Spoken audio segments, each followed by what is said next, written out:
Hello भाई लोग, जय हिंद। तो आज हम लोग करेंगे सेट नंबर 24। ये सेट जो आपका एनटीपीसी और ग्रुप डी दोनों के लिए फेमस है, बहुत अच्छा रहेगा। बुक हमारा यही है, देख लीजिए, दिख रहा होगा। लाइट का थोड़ा प्रॉब्लम है, थोड़ा इसको मैनेज कीजिएगा। क्या करें, मेरे पास बहुत कम ही सेटअप है, कुछ नहीं है भाई। 2 लाइट है, एक मोबाइल है बस, और एक बोर्ड है, और कुछ नहीं इसके अलावा मेरे पास। चलिए प्रश्न संख्या 41 पढ़ते हैं और डायरेक्ट सीधा सीधे इसको एक्सप्लेन करना शुरू करते हैं। चूँकि इसमें क्वेश्चन अच्छा लेवल का है तो थोड़ा टाइम भी लग सकता है। प्रश्न संख्या 41 कहता है भाई साहब कि एक दुकानदार किसी वस्तु का क्रय मूल्य में 49% की वृद्धि करके उस पर मूल्य अंकित करने के बाद उसकी बिक्री पर 49% की छूट देता है, तो उससे होने वाला कुल लाभ परसेंट या हानि परसेंट ज्ञात कीजिए। देखिए, जब किसी भी वस्तु का कीमत या किसी भी वैल्यू को, किसी भी अंक को पहले कुछ परसेंट से बढ़ा दिया जाए, फिर उसी परसेंट से घटा दिया जाए, तो अंततः उसमें जो होता है घाटा ही होता है, यानी हानि होता है, मूल्य में कमी होता है। क्यों होता है? देखिए, मान लीजिए पहले 100 है, तो 100 में पहले 20% बढ़ाइए तो कितना? 50% बढ़ाइए। 50% बढ़ाए तो कितना हो गया? 150। कोई दिक्कत? अब इसका 50% कम कीजिए, तो भाई साहब यहाँ 100 का 50% कितना हुआ था? 50 बढ़ा था। अब यहाँ 150 का 50% कितना होता है पता है? 75। 150 में 75 घटा जाएगा, कितना हो जाएगा? 75। तो क्या हो गया? देखिए, 100 से कितना हो गया? 75। तो यहाँ से क्या समझ में आया कि जब भी मान होगा, जितना बढ़ाएंगे फिर घटाएंगे या फिर घटाए फिर बढ़ाए, तो उस कंडीशन में क्या होता है? हमेशा घटता है। जब घटेगा तो क्या होगा? हानि होगा। सबसे पहले हानि होगा। अब कितना परसेंट का हानि होगा? तो उसके लिए क्या बताए थे? यदि x% बढ़ाया जाए और फिर x% को कम किया जाए, या फिर पहले x% घटाया जाए फिर x% को बढ़ाया जाए, तो बताए थे ट्रिक। जो कमी होता है, कमी यानी हानि होगा, वो कितना होगा? x²/100% के बराबर। ठीक है, पहले कितना बढ़ाया? 49%, तो 49 × 49 करेंगे और बटे 100 करेंगे, तो आएगा 24.01%। यही होगा आपका। चलिए अगला जो प्रश्न कहता है, आमिर 950 गिफ्ट 4 बच्चों में बांटता है। ठीक है, 950 गिफ्ट की संख्या है, 950 4 बच्चों में बांटता है। कहता है पहले बच्चे के हिस्से में आए गिफ्ट दूसरे बच्चे के आए गिफ्ट का दोगुना है, फिर तिगुना है, फिर चौगुना है। देखिए, दोगुना है, तिगुना है, चौगुना है। तो दोगुना, तिगुना, चौगुना, तो आप 2, 3, 4 का एलसीएम ले लीजिए। कितना हो जाएगा भाई साहब? 12। तो इसको ऐसे मानिए, बच्चों की संख्या कितनी है? 4। तो A B C D 4 बच्चा है, तो कितना ले लिए हम? 12 ले लिए ना एलसीएम। देखिए 12 कैसे, इसका यूज कैसे करेंगे। पहले बच्चे में आए गिफ्ट की संख्या दूसरे बच्चे के हिस्से में आए गिफ्ट का दोगुना है, यानी इसको इसका दोगुना मिला, तो इसको दोगुना मिला, तो इसको ले लेते हैं 12x। तो इसका कितना होगा? देखिए, इसको मान लेते हैं 12 मिला, तो इसको कितना मिला? 6। फिर कहता है तीसरे बच्चे के हिस्से में आए गिफ्ट का तिगुना। देखिए, ये जो है ना, इसका तिगुना है, तो इसको कितना होगा? 4। और चौथे का 4 गुना, तो चौथे का 4 गुना, तो चौथे का 4 गुना A है, तो इसका 3। तो 12 क्यों लिया? समझ में आया? कोई दिक्कत? कोई दिक्कत नहीं। अब इसको x मान लेंगे, x मान लेंगे, x मान लेंगे। मतलब इसको 12x मिला, इसको 6x मिला, इसको 4x मिला, इसको 3x मिला, तो कुल मिला कितना मिल गया? 12 6 18 4 22 3 25। और कितना गिफ्ट था? 950 गिफ्ट। तो x बराबर क्या होगा? 25 × 75 और 25 × 8 200। कितना हुआ x बराबर? 38। तो कहता है पहले और दूसरे बच्चे को कुल कितना मिला? तो पहले और दूसरे को कितना मिला? तो 18x। तो 18x का मान 38, गुना कर लीजिएगा। हाँ, 18 और 44 से 18 × 4 8 684। कितना मिला? 684 गिफ्ट मिला। चलिए देखिए, इसका मान पूछ रहा है, तो सबसे पहले हम आपको एक बात बताते हैं कि जब a + b + c का मान जब देखिए 0 हो जाए ना, तो a³ + b³ + c³ का जो मान होता है वो होता है 3abc। याद रखिएगा, ठीक है। जब a + b + c का मान 0 हो जाए, तो a³ + b³ + c³ का मान कितना होता है? 3abc। तो यहाँ से देखिएगा, इसको a मान लीजिए। क्या मान लीजिए? a। इसको मान लीजिए b, इसको मान लीजिए c। तो इसको a मान लीजिए, b मान लीजिए, c मान लीजिए। इसको जोड़ के देखिए, तो जोड़ के देखिएगा, तो a का मान कितना हो जाएगा? x² - y²। b का मान y² - z²। c का मान z² - x। इसको जोड़ना है तो जोड़ दीजिए। देखिएगा y² minus plus z² minus plus cut गया, x² से x² कट गया, क्या बचा? 0। यानी कट गया तो 0 हो गया। इसका मतलब क्या हुआ? इसका मतलब हुआ कि इसके बदले हम क्या लिख सकते हैं? 3a BC, क्या लिखेंगे 3ABC। तो 3A का मान कितना है भाई साहब, x square minus y square, Y का मान Y square minus Z square और सी का मान Z square minus x square. 3ABC हो गया। अब नीचे देखिएगा तो नीचे भी A q plus b q plus c q है, तो इसको A मान लीजिए थोड़ा देर के लिए, इसको अब छोड़िए, इसका ऊपर वाला काम हो गया, इसको मिटा दीजिए। अब इसको A मान लीजिए, इसको B मान लीजिए, इसको C मान लीजिए पूरा को, तो इसको भी जोड़िएगा ना तो अभी 0 आएगा, तो A प्लस C बराबर 0 होगा। तो अगर A प्लस B बराबर 0 है तो A q plus B q plus c q बराबर क्या होगा 3ABC, है ना। ये भी देखिए पूरा A क्यू है, इसका बराबर क्या होगा 3ABC। तो 3 यहाँ पर A का मान क्या है एक्स माइनस वाई, बी का मान क्या है, अच्छा रहने देते हैं, पेन चेंज हो गया, वाई माइनस जेड, सी का मान क्या है जेड माइनस एक्स, है ना। देखिए यहाँ पर स्क्वायर अंदर था तो सब पे स्क्वायर दिए, नीचे वाला में स्क्वायर नहीं था तो नहीं दिए। अब देखिए 3 से 3 कट गया, कोई दिक्कत। ये क्या है a square minus b square, तो क्या होगा a plus b into a minus b, यानी x square minus y square, कोई दिक्कत। अरे भाई साहब स्क्वायर कहाँ से होगा, स्क्वायर तो पहले था a plus b into a minus b. इस तरीके से इसका a square minus b square, तो a plus b into a minus b. इसी तरह से इसका तो a plus b into a minus b. अब बटे कितना है x minus y, y minus z और जेड माइनस एक्स, यही कटेगा। एक्स माइनस वाई से एक्स माइनस वाई कटा, वाई माइनस जेड से वाई माइनस जेड कटा, जेड माइनस एक्स कट गया, क्या बचा, तो बचा x plus y into y plus z into z plus x, यही उत्तर होगा। ये कहता है विल्सन हर दिन एक ही समय पर अपने घर से दफ्तर के लिए निकलता है। यदि वह 5 किलोमीटर प्रति घंटा की चाल से जाता है तो 2 मिनट लेट हो जाता है, और 10 किलोमीटर प्रति घंटा की चाल से जाता है तो 4 मिनट जल्दी पहुंच जाता है। समय पर ऑफिस पहुंचने के लिए उसकी चाल क्या होगी और उसके घर से दफ्तर की दूरी क्या है। देखिए तो दूरी बराबर फार्मूला क्या बताया था भाई साहब, स्पीड 1 गुने स्पीड 2 दिख रहा है, बटे डिफरेंस ऑफ स्पीड और गुने क्या था डिफरेंस ऑफ टाइम, यही ना है। तो स्पीड 1 कितना है 5, स्पीड 2 कितना है 10, और डिफरेंस स्पीड का कितना है 5, और डिफरेंस ऑफ टाइम देखिए पहले 2 मिनट लेट फिर 4 मिनट पहले, तो 2 और 4 कितना हो गया 6 मिनट का डिफरेंस है। तो मिनट को बदलेंगे घंटा में, 60 से भागा देंगे, देखिए 5 से 5 कट गया, 10 छक्के 60 से 60 कट गया, कितना बचा 1 किलोमीटर।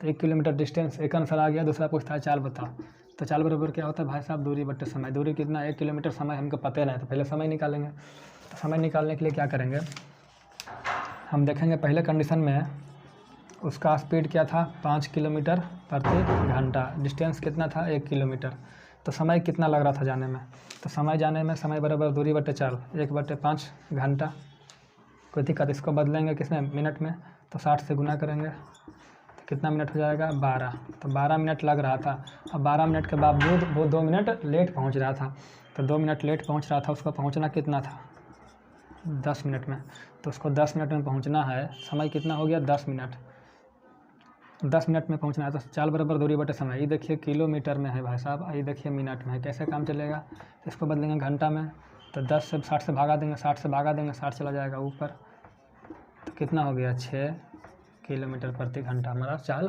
हो गया।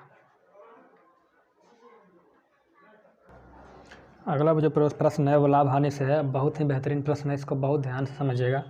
कहता है एक दुकानदार लागत मूल्य पर 10% की दिवाली छूट देता है। देखिए एक दुकानदार है वो 10% दिवाली छूट देता है लागत मूल्य पर, परंतु गलत वजन का प्रयोग करके, मतलब वजन कम तोल के लागत मूल्य पर 25% लाभ कमा लेता है। ज्ञात करें कि सही वजन से गलत वजन कितना परसेंट कम है। देखिए इसको कैसे कहना, इसका कहना क्या है, कहना है कि हम मान लेते हैं 100 ग्राम वस्तु का जो कीमत है वो 100 रुपया है, वो हम खरीद के लाए, हमारा क्रय मूल्य, ठीक है। तो वो ग्राहक से कहता है कि भैया आप आइए हम आपको 100 ग्राम देंगे और कितना लेंगे 10% छूट देंगे, तो लेंगे कितना 90 रुपया, है ना। अब बताइए कोई आदमी 100 ग्राम खरीद के लाए 100 रुपया में और 100 ग्राम को बेचे 90 रुपया में, तो हानि होना चाहिए, लेकिन उसको लाभ हो रहा है 25%। क्यों? क्योंकि वो वजन कम तोल रहा है। वो क्या कर रहा है, उस पर लाभ कमा रहा है, कितना 25%। जब 25% लाभ कमाएगा तो कितना बेच रहा है भाई साहब, तो बेच रहा है 125 रुपया में, ठीक है। अब बताइए अगर बोल के कहेगा हम 10% छूट दे रहे हैं, 125 रुपया दो हमको, तो कोई देगा नहीं देगा। कहेगा 10% छूट है तो 90 रुपया लीजिए। तो ये आदमी क्या किया, ये पैसवा को बराबरे रह दिया और इधर नहीं इधर से मार लिया, मतलब वजन कम कर दिया। तो कितना वजन कम कर दिया ये समझना है, ठीक है। अब देखना ये है भाई साहब कि 125 रुपया लेना है इसको, कितना 125 रुपया। इसको 25% अगर लाभ लेना है तो 125 रुपया लेना है किस पर, 100 ग्राम के लिए 125 रुपया लेना है। लेकिन ये कहता है नहीं हम 125 रुपया की जगह 90 रुपया लेंगे, तब नहीं उसको लगेगा कि हम 10% छूट दे रहे हैं। तो यहाँ से समझिए कि 125 रुपया में वो बेचता है कितना ग्राम, 100 ग्राम। लाभ लेने के बाद तो इतने बेचता है ना। तो 1 रुपया में कितना बेचेगा, तो 1 रुपया में वो बेचेगा 100 बटे 125 ग्राम। तो 90 रुपया में कितना बेचेगा, तो 90 रुपया में बेचेगा 100 बटे 125 गुने 90, ठीक है। काटेंगे 25 चौका 100, 25 पचे 25 से कोई दिक्कत, 5 से काटेंगे तो 18 पचे 90, 18 चौक कितना हो गया 72 ग्राम। यानी 90 रुपया का कितना देगा 72 ग्राम। यानी जो 90 रुपया का बोल रहा था हम 100 ग्राम देंगे, ये 100 ग्राम नहीं दे करके कितना दे रहा था 90 रुपया का, 72 ग्राम दे रहा था। समझ गए, इसका कैलकुलेशन इतना ख़तरनाक था। अब 100 ग्राम की जगह 72 ग्राम दे रहा है, तो आप बताइए कितना ग्राम कम दे रहा है, 28 ग्राम। तो 100 में 28 ग्राम कम तो कितना परसेंट हुआ, तो 28% वजन कम तौल के दे रहा था, ठीक है। चलिए देखिए, इसको समझने के लिए क्या करना है, 1024 के पावर 0.23, 1024 के पावर 0.07। तो आधार बराबर है, तो आधार क्या ले लेंगे, गुना में है तो कॉमन लेंगे, तो हो जाएगा 1024, ठीक है। अब इसको जब जोड़ेंगे पावर क्या होता है, जुड़ जाता है। तो आइए जोड़ देते हैं इसको यहाँ पे, 0.23 प्लस 0.07 बटा। अब देखिए इसमें क्या है ना, देखिए इसको हम ऐसे लिखते हैं, इस 0.25 को 25 रहने दीजिए। अब जो 49 है ना, तो 49 को हम ऐसे 49 के पावर कितना है भाई साहब 0.075। तो इसको हम ऐसे लिख लेंगे, 49 किसका स्क्वायर होता है 7 का स्क्वायर, तो 7 का स्क्वायर का होल पावर 0.075। तो हो जाएगा 7 का 2 गुने 0.075। ये दोनों क्या होता है, गुना हो जाता है। तो गुना हो जाएगा तो क्या होगा, 7 के पावर गुना हो जाएगा तो हो जाएगा 0.150, गुना कीजिएगा तो यही होगा। तो क्या हो गया 7 के पावर 0.150, ठीक है। चलिए इसको मिटा लेते हैं। अब जो अगला है इस तरीके से है, अगला क्या है 343। तो 343 को भी 7 के फॉर्म में तोड़ेंगे, तो 343 के पावर कितना है भाई साहब 0.02। तो 0.02, तो 743 को क्या 343 को क्या लिखेंगे, 7 का क्यूब के पावर 0.02। जन गुना हो जाएगा 3 गुने 0.02, तो हो जाएगा 7 के पावर 0.06। तो हो जाएगा 7 के पावर 0.06, ठीक है। तो यहाँ 7 है 7 है 7 है, 7 लेंगे कॉमन, तो कितना जुड़ जाएगा 0.025 प्लस 0.150 प्लस 0.6, हाँ 0.6 जुड़ जाएगा, कोई दिक्कत। अब देखिए इसको जब जोड़ेंगे ऊपर वाले को, तो 1024 के पावर हो जाएगा 0.3, जोड़ेंगे तो कितना होगा 0.3। तो 0.3 को क्या लिखेंगे 3/10, कोई दिक्कत। इसको जोड़ेंगे 7 के पावर तो 25, तो इसको जोड़िए कितना हो जाएगा देखते हैं, 0.25 0.150 0.06। तो हो जाएगा, कहीं गलती ना कर दिए हैं, 3 अंक के बाद दशमलव था ना, सही है ना जी, क्वेश्चन सही है, पहले देख लेते हैं। हाँ चलिए ठीक है, सही होगा।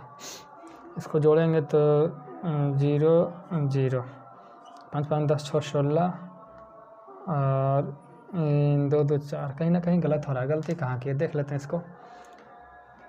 तो 0.25 इसको हम 7 का स्क्वायर किए तो 2 से गुना करेंगे तो 150, 3 अंक के बाद दशमलव होगा, ये 3, तो 0.02 है कि केवल 2 है, देखिए तो देखिए 0.2 है, तो गुना करेंगे ना, देखिए 0.02 लिखते हैं, गलत हो गया।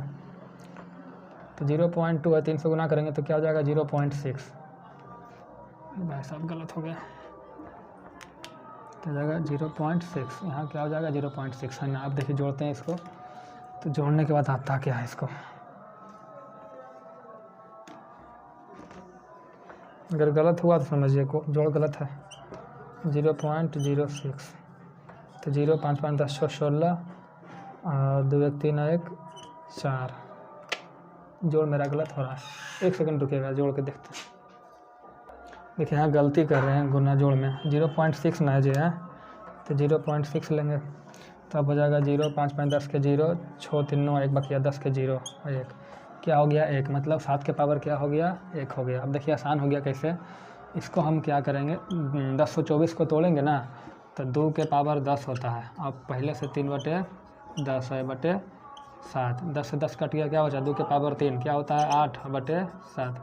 यही हमारा उत्तर होगा। ठीक है, चलिए इस प्रश्न को ट्रिक से भी कर सकते हैं, लेकिन देखिए इसका एक और तरीका क्या है, समझिए इसका जो मूल रूप क्या होता है। जैसे देखिए अगर हम लिखते हैं √2 या √5 तो √5 को क्या लिख सकते हैं, इसको लिख सकते हैं 5 के पावर 1/2। क्यूब √5 को क्या लिख सकते हैं 5 के पावर 1/3। इस तरीके से लिख सकते हैं। ठीक है, तो इस तरीके से जब लिख सकते हैं तो इस 5 को हम क्या लिखेंगे देखिएगा, तो 5 के पावर 1/2 लिखेंगे। इस पर तो एक ही रूट है, कोई दिक्कत नहीं, और गुना में है गुना। फिर इस 5 को यहाँ लाएंगे तो 5 के पावर देखिए इस पर एक रूट पहले से, एक रूट यहाँ, 2 रूट हो गया तो 1/2 और गुने क्या हो जाएगा 1/2, कोई दिक्कत नहीं। अब देखिएगा फिर ये 5 पर आएंगे तो ये 5 का 5 लिखेंगे, इसका 1/2 फिर इसका 1/2 इसका 1/2 तो 1/2 गुने 1/2 गुने 1/2। फिर इस 5 पे आएंगे तो फिर 1 2 3 4 1/2 का 4 को 1/2 गुने 1/2 गुने 1/2 गुने 1/2। अब यहाँ से देखिएगा तो सब में 5 क्या है, बेस बराबर है, सबका बेस क्या है 5 है, तो 5 लेंगे क्या कॉमन, तो 5 कॉमन ले लेंगे भाई साहब। तो यहाँ क्या बचा 1/2 प्लस 1/4 प्लस 1/8 प्लस 1/16, कोई दिक्कत। तो यहाँ से जब 5 लेंगे कॉमन तो एलसीएम कितना हो जाएगा 16, तो 2 8 16 4 चौक 16 8 दूनी 16 16 एकम 16 कितना हो गया देखिए, तो 5 के पावर 8 4 12 2 14 15/16, ये हमारा उत्तर हो गया। इसका ट्रिक इस तरीके से बनता है, देखिएगा इसका जो ट्रिक होता है वो होता है जैसे जो बेस है ना, बेस कितना है 5, जो बेस 5 है इसको 5 को 5 ले लीजिए, 1 - 1 के 1/2 के पावर n। ठीक है, तो बेस तो हमारा 5 है, 1 - 1/2 2 का 2 रखिए, n मतलब 1 2 3 4, 5 का 4 गो है, ये पहला देखिए तो 4, तो यहाँ से हो जाएगा 5 के पावर 1 - 1/16, 5 16 में से 1 गया 15/16, ही हमारा ऐसे भी उत्तर होता है। ठीक है, देखिए जो अगला प्रश्न संख्या 49 है, कहता है 2 वृत्त है ना खींची, 2 वृत्तों के लिए कितनी स्पर्श रेखा खींची जा सकती है जिनकी त्रिज्या 4 और 5 है, दोनों के केंद्रों के बीच की दूरी 5 है। देखिए 2 वृत्त है तो दोनों के केंद्र के बीच की दूरी कितना होना चाहिए 5, तो ये मान लेते हैं 5 है, और एक का त्रिज्या भी 5 है, तो दोनों के बीच की दूरी भी 5 है और त्रिज्या भी 5 है। ठीक है, तो इसका और एक का त्रिज्या 4 है, तो यहाँ से यहाँ इसका त्रिज्या कितना होगा, ये हो गया 4, यहाँ से यहाँ पूरा कितना हो गया 5। तो कहता है भाई साहब इसमें कितना स्पर्श रेखा खींचा जा सकता है, तो मात्र 2 स्पर्श रेखा, कौन कौन, एक इधर से और एक इधर से, इस मतलब यहाँ स्पर्श करेगा, ये कट गया, कटना नहीं चाहिए, इस तरीके से कितना स्पर्श रेखा होगा, मात्र 2 स्पर्श रेखा होगा। चलिए देखिए कहता है 1/2 - 31, तो 31 का मान याद नहीं है तो निकालने का तरीका भी है, बताया कैसे, साइन से जाएंगे कॉस और कॉस का उल्टा करेंगे तो सेक आ जाएगा, नहीं आ जाएगा।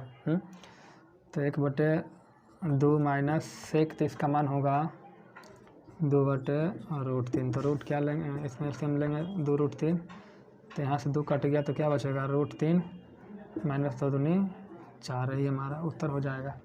अगला देखिए क्या कहता है भाई साहब, थोड़ा सा ध्यान से समझिएगा, रुकिए इसका ऑप्शन भी लिख लेते हैं। देखिए भैया बहुत ही बारीकी से समझिएगा, इस सवाल बहुत खतरनाक है।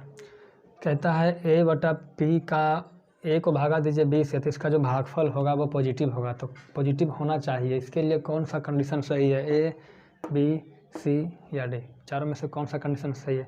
तो ये चारों कंडीशन को बारी बारी से चेक करते हैं। कहता है पहला कंडीशन जब a जो हो 0 से बड़ा हो, तो जब a 0 से बड़ा होगा तो a/b में कहता है a का मान 0 से बड़ा रखिए, तो a का मान हम 0 से बड़ा रख लिए, तो मान लिए 0 से बड़ा क्या होता है 1 रख लेते हैं, तो 1 रख लिए, लेकिन बी के बारे में नहीं कहा गया है। अब बी का मान 0 रख लेंगे तो क्या भागा देंगे धनात्मक आएगा? नहीं आएगा, ये हमारा गलत हो गया। इसी तरीके से a/b में कहता है जब b जो हो 0 से बड़ा हो, तो जब b 0 से बड़ा होगा तो b का मान 0 से बड़ा 1 रख लेते हैं, कोई दिक्कत नहीं। अब a का मान हम 0 रख लेंगे तो क्या धनात्मक भागफल कितना आएगा? 0। तो 0 क्या धनात्मक है? तो देखिए एक बात बता देते हैं आपको, 0 जो है ना ही पॉजिटिव है और ना ही निगेटिव है, कुछ नहीं है। 0 ना पॉजिटिव है ना निगेटिव है। अगर b को हम रख लिए मान 0 से बड़ा तो 1 रख लिए, a को मान हम तो 1 तो 0 हो ही सकता है, तो इस कंडीशन में 0 आएगा। 0 ना ही नेगेटिव है ना ही पॉजिटिव है, जबकि हमको चाहिए क्या? पॉजिटिव आंसर चाहिए, तो ये हमारा कंडीशन फेल कर गया। अब देखिए तीसरा कंडीशन पे आते हैं। तो तीसरा कंडीशन कहता है कि a गुने b जो होना चाहिए 0 से बड़ा होना चाहिए। तो हम मान लेते हैं भाई साहब कि a का मान जो है वो 0 से छोटा है। क्या है? 0 से छोटा है। अब b का मान भी है वो 0 से छोटा है। तो a का मान 0 से छोटा क्या हो सकता है? -1। b का मान 0 से छोटा क्या हो सकता है? -1। अब जब दोनों को गुना करेंगे तो बनेगा ab, तो गुना करेंगे तो क्या आएगा? +1 आएगा कि नहीं आएगा? आएगा कि नहीं आएगा? या फिर तो +1 देखिए 0 से बड़ा है, पहली बात। दूसरी बात, दोनों को भागा दीजिएगा तो भागफल क्या आएगा? धनात्मक आएगा। देखिए ना, a का मान लीजिए -3, अब b का -4 मान लीजिए, -3 कुछ भी मान लीजिए। अब b का मान लीजिए -3, ठीक है, कोई दिक्कत? कुछ भी मान लीजिए, भागा दीजिए तो क्या बचेगा? जो भी आएगा प्लस में आएगा। भागफल क्या आएगा? पूर्णांक में आएगा, लेकिन दशमलव में आएगा, लेकिन क्या होगा? धनात्मक तो होगा। तो एक कंडीशन ए हुआ हमारा सही। दूसरा कंडीशन हो सकता है ए बड़ा हो 0 से और बी भी बड़ा हो 0 से। तो जब ए 0 से बड़ा होगा तो इसका मान रख लीजिए 0 से बड़ा 1 और 0 से बड़ा 2, तब भी इसका भागफल क्या होगा? a/b करेंगे तो धनात्मक ही आएगा। और दोनों का गुणनफल क्या होगा? तो 2 एकम 2, 0 से बड़ा है, यानी तीसरा सही लग रहा है। ठीक है, तो तीसरा सही लग रहा है। चौथा को चेक करते हैं। तो चौथा को कैसे चेक करेंगे? देखिए चौथा कहता है कि a+b जो होना चाहिए वो 0 से बड़ा होना चाहिए, है a+b कितना होना चाहिए? 0 से बड़ा। तो हम मान लेते हैं कोई संख्या है, जैसे a है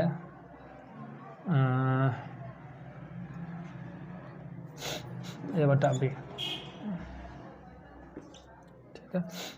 a का मान लेते हैं हम -4 और या फिर -1 मान लेते हैं, और b का मान लेते हैं -2। तो दोनों को जोड़िएगा तो कितना हो जाएगा? दोनों को जोड़िएगा तो कितना हो जाएगा? -3। तो -3 क्या 0 से बड़ा है? 0 से बड़ा है जी? नहीं। तो वो कह रहा है जब पॉजिटिव होगा तो a+b का मान 0 से बड़ा होगा। जबकि इन दोनों को भागा देखिएगा दीजिएगा तो क्या पॉजिटिव तो आ रहा है भागफल हमारा, लेकिन जब जोड़ रहे हैं तो क्या 0 से बड़ा हो रहा है? नहीं हो रहा है। ऐसे समझ रहे हैं ना? फिर से समझिए, देखिए एक बार और फिर से समझिएगा अगर नहीं समझ में आए तो। पहला कहता है धनात्मक के कंडीशन में a 0 से बड़ा होना चाहिए, ज़रूरी है? नहीं, बिल्कुल नहीं, क्योंकि हो सकता है a 0 से बड़ा 1 रहे लेकिन b 0 हो जाए तो मामला फंस जाएगा। या फिर केवल b रहेगा 0 से बड़ा 1 मान लेते हैं, यहाँ 0 कर देंगे तो मामला फंस जाएगा। a और b का जो गुणनफल होना चाहिए वो होना चाहिए। कैसे होगा डिटेल्स बता दिए। अब देखिए चौथा नहीं होगा, a भी नहीं होगा। क्यों? क्योंकि मान लेते हैं एक संख्या a बराबर -2 और b बराबर -3, तो पहले बटा कर लीजिए तो कितना आया? धनात्मक पूर्णांक तो आ गया, लेकिन दोनों को जोड़िएगा -2 और -3 को तो -5। क्या 0 से बड़ा है? नहीं है, इसलिए भी हमारा गलत होगा। सही कौन सा होगा? 3 नंबर। देखिए प्रश्न संख्या 52 में देखिए क्या कर रखा है, दे रखा है, देखिए वर्ग अंतराल दिख रहा होगा आपको, और वहाँ पर दे रखा है बहुलक का मान m है। तो बहुलक मतलब जो ज़्यादा बार आया फ्रीक्वेंसी, जो बहुत बार आया है। तो सबसे ज़्यादा किसका मान है? सबसे ज़्यादा बहुलक कितना होगा? तो बहुलक होगा 80। तो बहुलक जो 80 को बता रहा है m, ठीक है। तो कहता है जो बहुलक है उसका सही रेंज क्या है? तो देखिए बहुलक जो है 80 जो है आपका 15 से 20 वाले में है ना। तो जो बहुलक है वो 15 से ज़्यादा है, 20 से क्या है? छोटा है ना जी। 20 से छोटा है और 15 से ज़्यादा है। 80 वाला क्या है? 15 से ज़्यादा, 20 से छोटा। तो ऑप्शन सी सही होगा। चलिए कहता है प्रश्न संख्या 53 कि ABC किसी काम को 2 घंटे में कर सकता है। तो ABC किसी काम को 2 घंटे में कर सकता है। A 6 घंटा में और B 5 घंटा में। A कर लेगा 6 घंटा में और B कर लेगा 5 घंटा में। तो कुल काम हम मान लेते हैं कितना? मान लीजिए 6 × 5 = 30 काम मान लेते हैं, कोई दिक्कत? तो ये टोटल 1 घंटा में कितना काम करेगा 15, ये कितना करेगा 5, ये कितना करेगा 6। तो देखिए ए का मान कितना है 5, बी का मान ए का मान 5 और बी का मान 6। तो 6 5 11, सी का मान कितना होगा 4। तो कहता है सी अकेले कितना दिन में करेगा, सी 30 काम अकेले 4 की क्षमता से करेगा 7.5 दिन में। ठीक है, चलिए आगे देखिए। आगे कहता है प्रश्न संख्या 54, कहता है एक बस की पहिए का जो त्रिज्या है 35 सेंटीमीटर है, 33 किलोमीटर प्रति घंटा गति बनाए रखने के लिए पहिए को प्रति मिनट कितना बार घूमना होगा प्रति मिनट। तो देखिएगा 33 किलोमीटर प्रति घंटा मतलब कि 60 मिनट में जाता है 33 किलोमीटर। किलोमीटर को बदलेंगे मीटर में तो कितना हो जाएगा 33,000 मीटर। तो 60 मिनट में 33,000 मीटर, तो 1 मिनट में ही जाएगा 33,000 बटे 60 मीटर, भागा देंगे तो 6 5 30, 6 5 30, 550 मीटर जाएगा 1 मिनट में। ठीक है, तो 550 मीटर जाएगा 1 मिनट में। तो हमें देखना है कि देखिए प्रति मिनट मतलब 1 मिनट में कितना बार घूमेगा। तो पहले हम निकाल लिए कि 1 मिनट में कितना दूर जाएगा। तो 1 मिनट में 550 मीटर जाएगा। अभी देखते हैं 550 मीटर कई चक्कर होगा, ये देख लेते हैं। ठीक है, तो एक चक्कर आनी परिधि वृत्त है ना जी, पहिया वृत्त। तो एक चक्कर आनी परिधि 2 पाई r, 2 गुने 22/7 गुने r का मान 35, 7 से काटेंगे 7 5 35 है ना जी। कितना हो जाएगा, एक चक्कर में घूमेगा भाई साहब, एक चक्कर में 15 10 220 सेंटीमीटर। ठीक है, तो एक चक्कर में घूमेगा कितना 220 सेंटीमीटर। तो ऐसे समझेंगे 220 सेंटीमीटर को बदलेंगे मीटर में तो 2.2 मीटर। तो इसको बोलेंगे 2.2 मीटर में कितना चक्कर लगाता है, एक चक्कर लगाता है। भाई साहब चक्कर है, ऐसे लिखिए, एक चक्कर लगाता है 2.2 मीटर में। ठीक है, तो 1 मीटर में कितना चक्कर लगाएगा, तो 1/2.2 चक्कर, कोई दिक्कत। तो 550 मीटर जाने में कितना चक्कर लगाएगा, तो 550 से गुना हो जाएगा, तो 1/2.2 गुने 550। यहाँ पॉइंट साई हटाएंगे तो ऊपर 10 हो जाएगा, कोई दिक्कत। अब काटेंगे 11 दूना 22, 11 5 55 और 1 0, काटेंगे 2 5 10, तो कितना हो गया 5 गुने 50 यानी 250 चक्कर। कितना चक्कर 250 चक्कर, यानी 550 मीटर को कितना बोलेंगे 250 चक्कर। तो 550 मीटर 1 मिनट में, तो 250 चक्कर भी 1 मिनट में। तो कहता है प्रति मिनट कितना चक्कर, तो 250 चक्कर। चलिए देखिए, कहता है प्रश्न संख्या 55, एक दुकानदार उसके स्टोर से खरीदी जाने वाली वस्तु पे 10% का डिस्काउंट देता है। तो ग्राहक को 560 रुपये का सूटकेस, तो भाई साहब 560 रुपये का सूटकेस है, 10% डिस्काउंट मिलेगा। देखिए सब कीमत कितना हो गया, 560 रुपये का सूटकेस, 90 रुपया का क्या हो गया आपका बैग, 45 रुपये का तौलिया, कुल कितना पैसा हो गया 5, कुल कितना रुपया हो गया, तो हो जाएगा 6 4 10 9 19 और 5 1 6, कोई दिक्कत है ना। कहता है इस पर 10% का छूट है, तो कितना छूट मिलेगा, तो 10% मिलेगा। तो इसका 10%, ठीक है, 0 से 0 कट गया और ये 0 कट गया, कितना रुपया हो जाएगा 69 रुपया 50 पैसे का डिस्काउंट उसको मिलेगा। अगला 56 नंबर प्रश्न में कुछ त्रुटि है, इसलिए इसको हम छोड़ रहे हैं। प्रश्न संख्या 56 त्रुटि बस हम छोड़ रहे हैं। अगला देखिए क्या कहता है।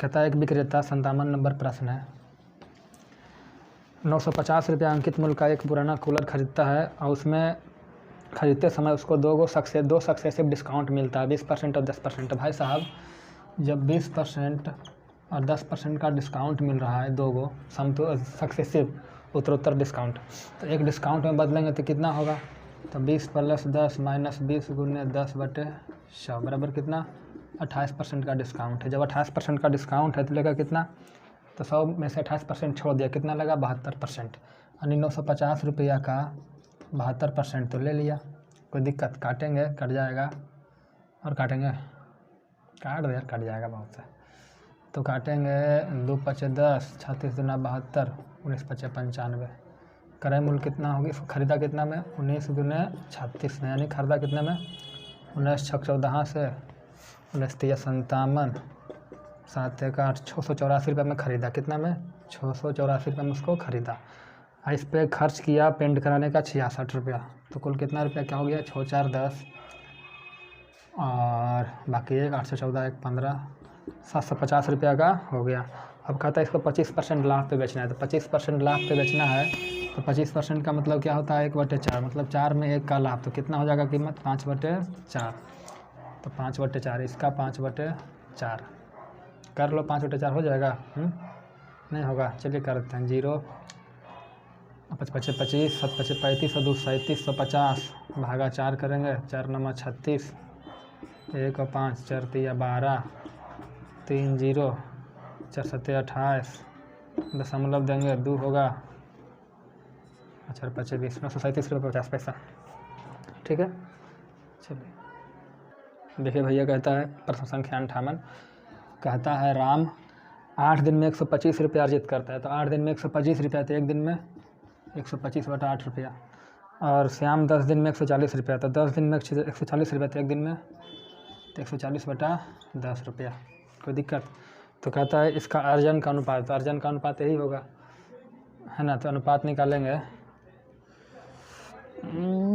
देखिए इसको अनुपात हो जाएगा, कैसे काटेंगे? देखिए 0 से 0 कट गया और कटेगा, हाँ अपना ही कटेगा। तो तिरछा गुना होगा, तिरछा गुना होगा तो तिरछा गुना करेंगे तो 125 अनुपात 14 परिवर्तन से 112।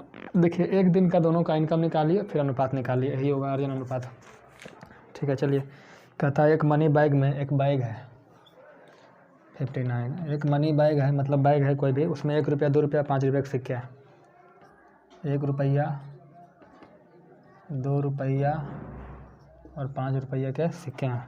उनकी संख्याओं का अनुपात देखिए, सिक्का का जो संख्या है वो किस अनुपात में है? 4 3 2 के अनुपात में। तो 4 3 2 के अनुपात में है, तो 4 3 2। तो अब देखिए 1 रुपया के 4 सिक्का कै रुपया हुआ? 4 रुपया। 2 रुपया के 3 सिक्का 6 रुपया। 5 रुपया के 2 सिक्का कै रुपया हुआ? 10 रुपया। लेकिन अनुपात में भाई साहब 4 सिक्का थोड़ी ना है, 4x भी हो सकता है, 3x, कुछ भी हो सकता है। तो यहाँ से x कुल कितना रुपया हो जाएगा? 6 4 10 और 10 20 x। कुल कितना रुपया है देखिए तो 500 रुपया। तो 20x बराबर 500, तो x बराबर कितना हो गया? 25। तो क्या कहता है 2 रुपये के सिक्कों की संख्या, 2 रुपये के सिक्कों की संख्या कितना है? 3x। तो 3x का मान पूछता है, तो 3 × x यानी 25। कितना हो जाएगा?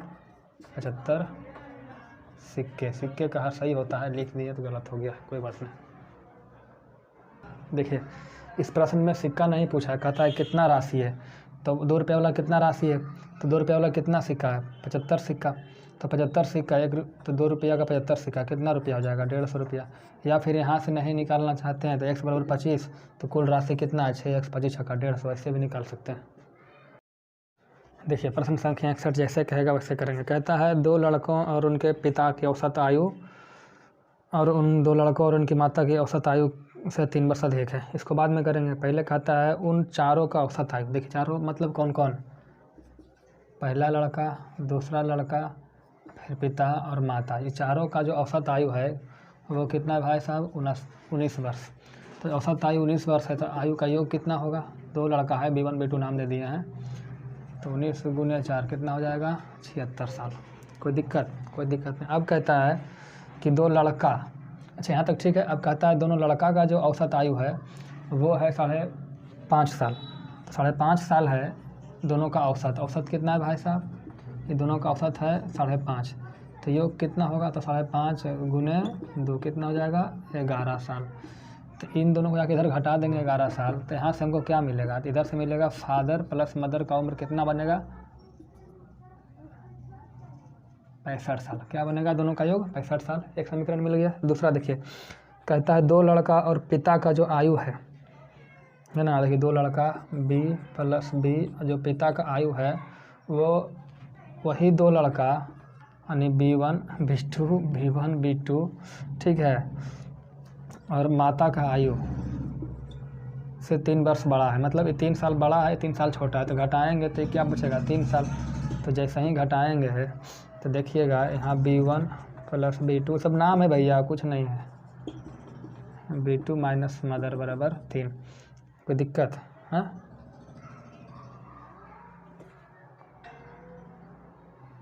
औसत आयु से 3 वर्ष अधिक है भाई साहब, औसत आयु से 3 वर्ष अधिक है। देखिए औसत आयु से, तो औसत आयु 3 वर्ष अधिक है भाई साहब, तो कैसे समझाएं आपको? समझिए समझिए समझिए क्या कह रहे हैं।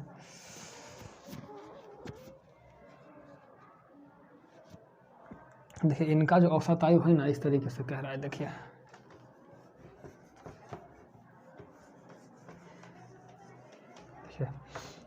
कहता है लड़का और पिता, देखिए दोनों लड़का और पिता का जो औसत आयु है, औसत आयु कि 3 से भागा देंगे, ठीक है। और दोनों लड़का और इसकी माता, एम से माता का जो औसत आयु है, तो औसत आयु इसका ये हुआ। तो ये 3 साल बड़ा है, तो घटाएंगे तो कितना बचेगा? 3। अब देखिए 3 यहाँ भी 3 यहाँ भी, एलसीएम लेंगे, जब गुना हो जाएगा तो क्या बचेगा हमारा? 9 बचेगा। अब यहाँ से हुआ B1 plus B2 plus father minus B1 minus B2। अब देखिए सर जी यहाँ प्लस ना होगा जी, माइनस से हम, तो देखिए B1 से B1, B2 से B2 कटा, यानी फादर माइनस मदर का एज का जो डिफरेंस है कितना है? 9 है। यानी यहाँ से समझ में आया कि फादर माइनस मदर का जो होगा वो कितना होगा? 9 होगा। तो यहाँ से निकाल सकते हैं फादर बराबर क्या होगा, तो फादर बराबर जोड़ के भागा दीजिए, तो 65 और 9, 65 5 70 4 74/2, 74/2 कितना होगा?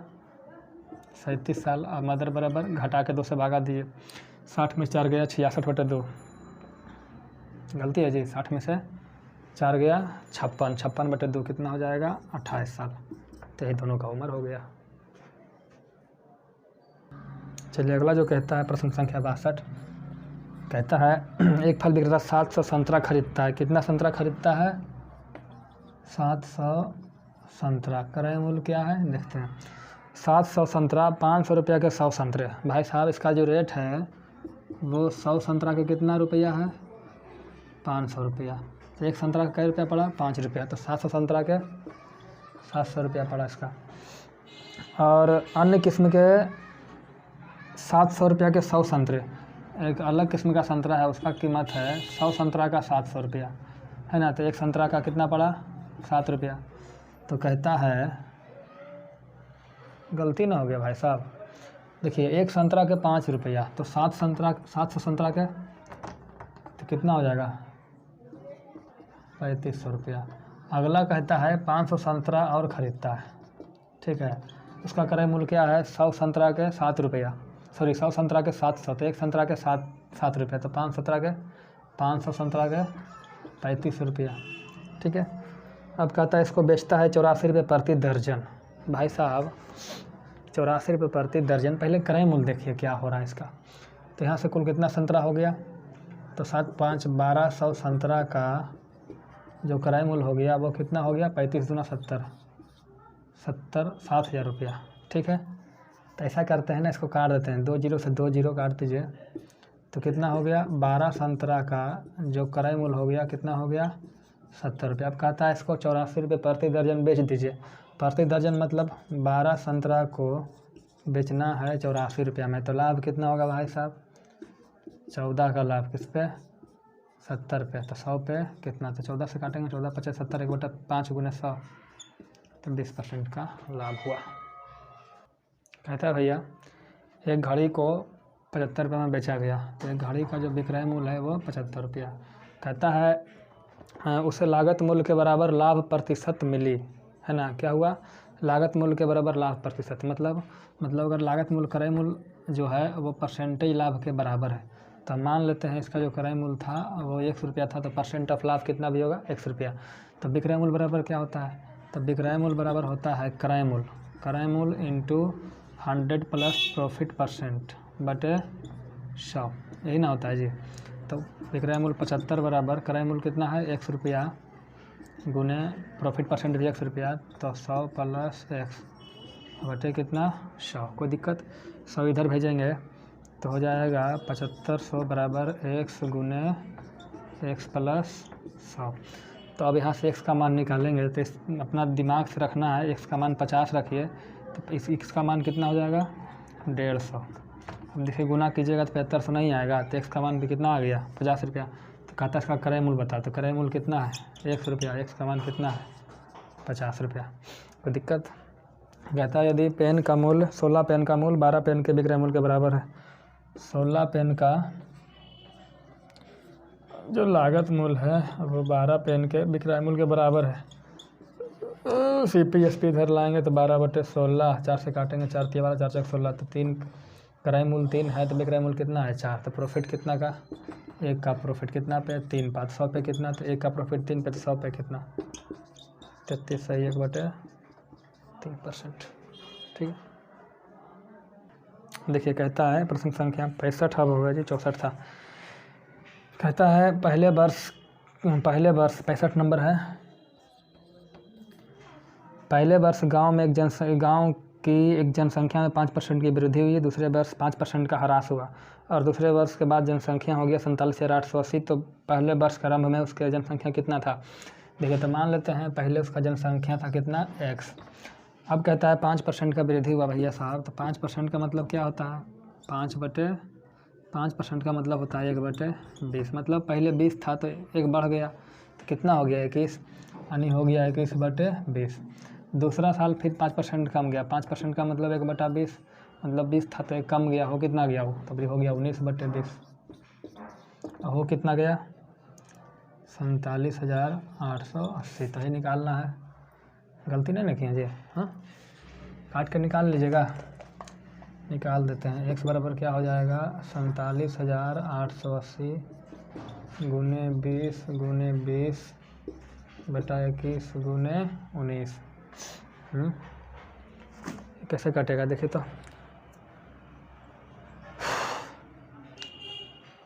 कटेगा जी 21 से। 21 × 42 5 और 8, 21 × 42 और 16, हाँ 21 से कट जाएगा। देखिए 21 × 42 5 47, 5 पर 8 58, तो 21 × 42 58 में से 42 जाएगा 16, 16 पे 8 168, 61,060 से कट गया और 0। और कटेगा 19 से। 21 × 42 19 से कटेगा एक बार में। हाँ देखिए 19 से कटेगा। 19 एकम में 19 3 19 दूना 38 0 120। तो x बराबर 120 गुने 20 20 से 400 12 चौक 48 पर 3 0। तो 48,000 का जनसंख्या था। कहता है एक व्यक्ति बैंक में 30,000 रुपया दिया 5 साल के लिए 10% पे। तो 30,000 रुपया दिया 5 साल के लिए 10% पे, तो इतना पैसा मिलना चाहिए था, है ना? मिलना चाहिए था उसको इतना पैसा ब्याज के रूप में। ठीक है, इतना रुपया मिलना चाहिए था। लेकिन 3 साल पहले ही उसने क्या किया? 3 साल पहले ही उसने अपना पैसा निकाल लिया। तो 3 साल पहले निकाल लेगा भाई साहब, नहीं 2 साल पहले ना, 3 वर्ष के बाद, तो 2 साल पहले, तो 3 साल बाद निकाला तो 3 साल का ब्याज इसका कितना होगा? तो 30,000 का रेट नहीं दे रखा है, 3 साल में ही निकाल लिया। तो इस तरीके से जो इसको पैसा मिला पहले से कितना कम मिला? 7800 रुपया कम मिला। समझिए, कहता है ना कि पहले पैसा दिया था 30,000 रुपया 10% पे 5 साल के लिए, लेकिन वो 3 साल के बाद पैसा निकाल लिया तो 7800 रुपया कम मिला। तो बताइए रेट क्या दिया उसको? तो बस उसका घटा देंगे, है ना, आर का आर। तब देखिए यहाँ से क्या क्या मैचिंग है। 30,000 यहाँ भी मैच कर रहा है, 30,000 यहाँ भी मैच कर रहा है। 30,000 साफ कर दीजिए, 30,000/100, तो 30,000/100 निकाल ली है। तो इधर कितना बचेगा? 10 बचे 50, माइनस इधर कितना बचेगा? 3,000 बराबर कितना हो गया? 7800। कोई दिक्कत? 2 0 से 2 0 कट गया और इन 2 0 से यही 2 0 कट गया। तो यहाँ से 50 माइनस 3,000 बराबर 78, इधर जाएगा तो 3 हो जाएगा, 78/3। तो कितना हो जाएगा? 3 दूना 6, 3 6 18 26। ठीक है, तो यहाँ से 50 26 आएगा तो माइनस इधर हो जाएगा, उधर चला जाएगा 3,000। समझ में आ रहा है जी कि हम भागल जा रहे हैं ऐसे ही? 50 में से 26 जाएगा 24, तो 3r बराबर 24, तो r बराबर कितना हो जाएगा? 8%। चलिए समझिएगा। देखिए भैया, कहता है 2 ट्रेन है इस तरीके से, एक हावड़ा से जाती है, एक पटना से जाती है। हावड़ा से एक ट्रेन जा रही है, वो है, नाम है इसका A, और एक ट्रेन बी आ रहा है पटना से हावड़ा की ओर, दोनों एक ही समय चलना प्रारंभ करता है। इधर से चलना प्रारंभ किया, इधर से चलना प्रारंभ किया। कहता है दोनों मिलने के बाद जा रहा था, मिलने के बाद यहाँ आया, ये भी यहाँ पे मिल गया। मिलने के बाद वे 4 घंटे 48 मिनट और 3 घंटे 20 मिनट में, देखिए ये पहुँच जाता है 4 घंटा 48 मिनट में पटना, और ये पहुँच जाता है 3 घंटे 20 मिनट में हावड़ा। देखिए मिला, इसके बाद ये जो समय कितना लिया, ये तो समय लिया 4 घंटा 48 मिनट। तो 4 घंटा 48 मिनट को घंटा में बदलेंगे तो 48/60 करेंगे, 12 × 48 12 × 25 60, 4 × 25 20 4, 24/5 घंटा। तो मिलने के बाद ये कितना घंटा में पहुंच गया, 24/5 घंटा में पटना पहुंच गया। यही जो था 3 घंटा 20 मिनट, तो 3 घंटा 20 मिनट को बदलेंगे घंटा में, 20/60 1/3, तो 10/3 घंटा। ये 10/3 घंटा में पहुंच गया। ठीक है, तो कहता है एक का चाल दे रखा है, दूसरा का चाल बताओ। किसका चाल दे रखा है भाई जी? ए का चाल दे रखा है, हावड़ा से चलने वाले का चाल। तो हावड़ा से कौन चल रहा था? ए। तो देखिए जो चाल का अनुपात होता है ना, देखिए ट्रिक बता रहे हैं, ट्रिक नो कॉन्सेप्ट। तो ए का चाल बटे बी का चाल बराबर √, देखिए बताते हैं आपको क्या करना है, एक्चुअल में करना क्या है। देखिए ए का समय तो 24, ए का समय हमारा ए रहा, मिलने के बाद ही ए का समय, मिलने के बाद बी का समय, लेकिन उल्टा हो जाता है यहाँ पे। ए का समय आपको इसको मान लेना है, और बी के समय इसको मान लेना है, समझ रहे हैं?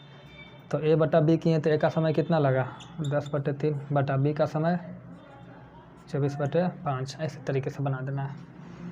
तो 10/3 गुने 5/24, उल्टा हो जाएगा, ये 24 है, √, काटेंगे तो 5 दूनी 10, 12 दूनी 24, तो कितना हो जाएगा 25/36 √। ए का वैल्यू कितना है 45 किलोमीटर प्रति घंटा, बी का वैल्यू नहीं पता है, तो बी का भी रहने देते हैं। 5 और 6 वर्गमूल हो जाएगा, 5 और 6, यहाँ से काटेंगे 5 9 45, तो बी का मान कितना हो जाएगा 9 6 54 किलोमीटर प्रति घंटा। यही हमारा बी का चाल है। इसमें ध्यान रखना है कि देखिए रियल में तो था ए का समय ई, लेकिन ए का समय ए हो गया, बी का समय ए था लेकिन वो उसका चला गया, मतलब समय हेर फेर हो गया। ये ट्रिक है, ध्यान रखिएगा। चलिए देखिए प्रश्न संख्या 61 है। कहता है x और y का गुणोत्तर माध्य। गुणोत्तर माध्य क्या होता है? जब किसी भी दो चीज़ का गुणोत्तर माध्य निकालना हो ना, तो उसको गुना कर दीजिए और √, कर दीजिए। 2 चीज़ का रहे तो, और 3 चीज़ का रहे तो उसको गुना कर दीजिए, चूँकि 3 चीज़ है तो √³ कर दीजिए। यही होता है गुणोत्तर माध्य। तो 2 अंक है x y, उसका गुणोत्तर माध्य कितना है 6, कोई दिक्कत?